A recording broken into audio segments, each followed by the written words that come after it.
আসসালামু আলাইকুম এভরিওয়ান, কেমন আছেন সবাই? দেশি ফুড ব্লগসে আপনাদেরকে স্বাগতম। আজকে আমি আপনাদের সাথে শেয়ার করতে যাচ্ছি গ্রাম বাংলার ঐতিহ্যবাহী কলার পিঠা। খুব ইজিভাবে আজকে আমি আপনাদের সাথে এই পিঠার রেসিপিটি শেয়ার করব।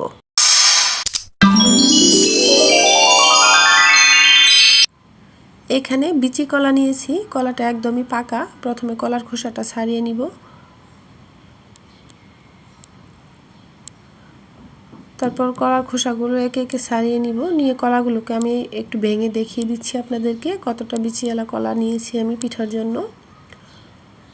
এই কলা ভেঙে আমি প্রথমে সিদ্ধ করে নিব।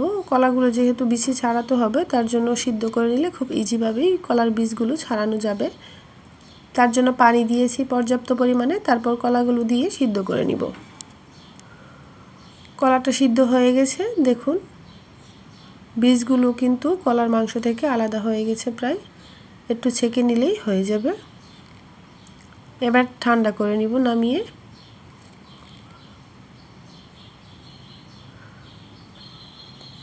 ঠান্ডা হয়ে গেছে, এবার কলাগুলোকে আমি বীজ থেকে আলাদা করব মাংসগুলো। তার জন্য একটা ছাকনা নিয়েছি, এর মধ্যে আমি কলাগুলোকে একটু ভেঙে ছেঁকে নিব।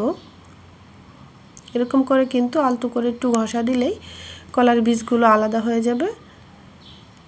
খুব সহজেই বীজগুলো কিন্তু ছাড়িয়ে নেওয়া যায় এইভাবে একটু সিদ্ধ করে নিলে। আর পিঠাগুলো এই সিদ্ধ কলা দিয়ে করলে কিন্তু ভীষণ টেস্টি হয়। দেখুন খুব সহজে আলাদা হয়ে গেছে, এই রসটা বের হয়ে গেছে। আমি একটু হাত দিয়ে দেখিয়ে দিচ্ছি কলার রসটা। এবার যে রসটা আছে সেইখান থেকে অর্ধেকটা রস আমি চাউলের গুঁড়ির জন্য নিয়ে নিচ্ছি। চুলায় অর্ধেকটা রস দিয়ে দিব। তারপর দিয়ে দিব 1 টেবিল চামচ লবণ। কলার রসটা ফুটে ওঠা পর্যন্ত অপেক্ষা করব। ফুটে গেছে কলার রসটা। এবার চাউলের গুঁড়িটা দিয়ে আলতো করে একটু নাড়াচাড়া করে দিব। একদম চুষি পিঠার মতো করেই আমি এই ডোটা করে নিব, একটু শক্ত করে।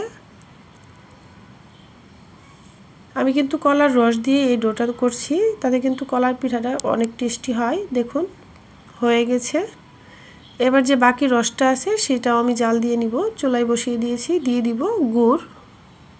যে পরিমাণ মিষ্টি খাবেন আপনারা সেই পরিমাণে গুড়টা অ্যাড করে দিবেন। আর যে চাউলের গুঁড়ির ডোটা করেছি আমি, সেটা দিয়ে পিঠা তৈরি করে নিব।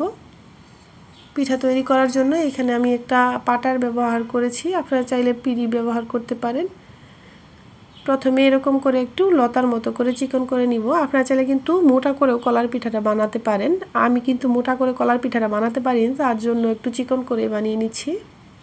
একদম চুষি পিঠা বা চুই পিঠার মতো করে আমি বানিয়ে নিচ্ছি। আপনারা চাইলে আরও মোটা মোটা করে বানিয়ে নিতে পারেন খুব সহজভাবে। আমি আপনাদের দেখিয়ে দিচ্ছি আমি ঠিক কতটা চিকন করে বানিয়ে নিয়েছি।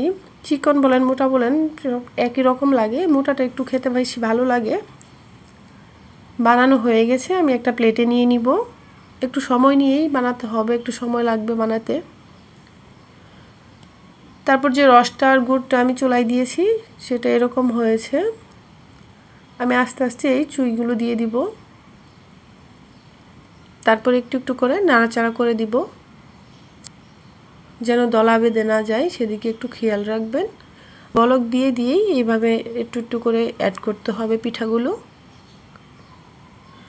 অবশ্যই কলা আর গুড়টা ভালো করে জাল দিয়ে নেবেন, তাহলে পিঠার টেস্টটা আরও ভালো আসবে। সবগুলো পিঠা আমি ভালোভাবে এইভাবে আস্তে আস্তে করে অ্যাড করে দিচ্ছি।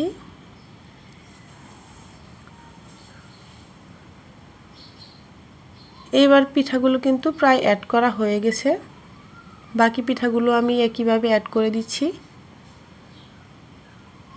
এবার অপেক্ষা করব বলক দেওয়া পর্যন্ত।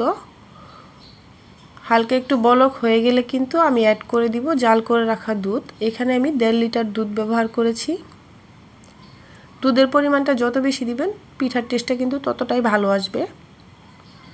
দুধ দেওয়ার পরে কিন্তু পিঠার কালারটা একদমই চেঞ্জ হয়ে যাবে। আমি আপনাদের দেখিয়ে দিচ্ছি।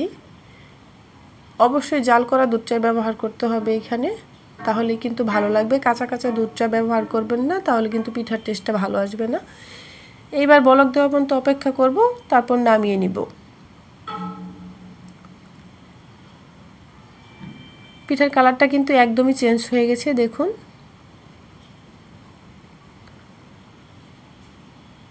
এইবার আমি একটা প্লেটে উঠিয়ে আপনাদের দেখিয়ে দিচ্ছি ঠিক কেমন হয়েছে। এই পিঠাটা কিন্তু দেখতেও কতটা সুন্দর লাগছে আর খেতেও ভীষণ টেস্টি একটি রেসিপি। অবশ্যই বাসায় ট্রাই করবেন। যারা এই শীতের সময় এই পিঠা না খেয়েছেন অবশ্যই ট্রাই করে দেখবেন, ভীষণ টেস্টি একটি রেসিপি।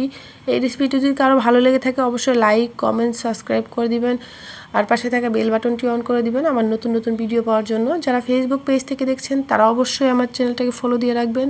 সবাই ভালো থাকবেন, সুস্থ থাকবেন। আজকের রেসিপি এই পর্যন্ত। আল্লাহ হাফেজ।